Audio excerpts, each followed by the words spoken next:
Hello everyone, mini blog to আপোনালোক সকলোকে স্বাগতম জনাইছো। আজি মিনি ব্লগটো আসলে অকমান বেলেগ হ'ব কাৰণ আজি প্ৰথমবাৰৰ কাৰণে মোমো বনাবলৈ গৈ আছো আৰু এয়া প্ৰথমে চাটনিখিনি বনাই ললো। চাটনিখিনি বহুত বেছি ধুনিয়া হৈছে। ইয়াৰ ৰেচিপিটো বাৰু বেলেগ দিনাখন দিম কেনেকৈ বনাইছিলো আৰু ইয়াৰ প্ৰথমে আসলে সুপখিনি বনাবলৈ ৰেডি কৰিছো। এয়া খিনিতে আছে চিকেন, গাজৰ আৰু বিন আৰু অকমান জলকীয়া।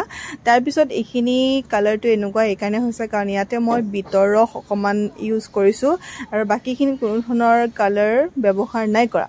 তো এতিয়া মই গোটেইখিনি বনোৱা হ'ল, এয়া আপোনালোকক দেখালো। বহুত কষ্ট কৰি কিনে বনালো কাৰণ আগে পিছে মই কোনো দিন মানে এইবিলাক বনাবলৈ চেষ্টা কৰা নাছিলো। আজি মন গ'ল তো সেইটো কাৰণে বনালো। তো ভাবিলো লাহেকে ক্লাউড কিচেন এটাই খুলি দিওঁ নেকি, যদি ভালকে মমো বনাব জানো বা শিকি লওঁ। তাৰ পিছত এয়া চুপখিনি ধুনীয়াকৈ পানী অকমান দি দিছো আৰু এইখিনি হৈয়ে গ'ল প্ৰায় বনোৱা। তো শেষৰখিনি চাওক কেনেকুৱা হৈছে। যদি ভাল লাগিছে লাইক এটা কৰি দিব দেই। ভাল লাগিলে ক্লাউড কিচেন এটা খুলি ল'ম।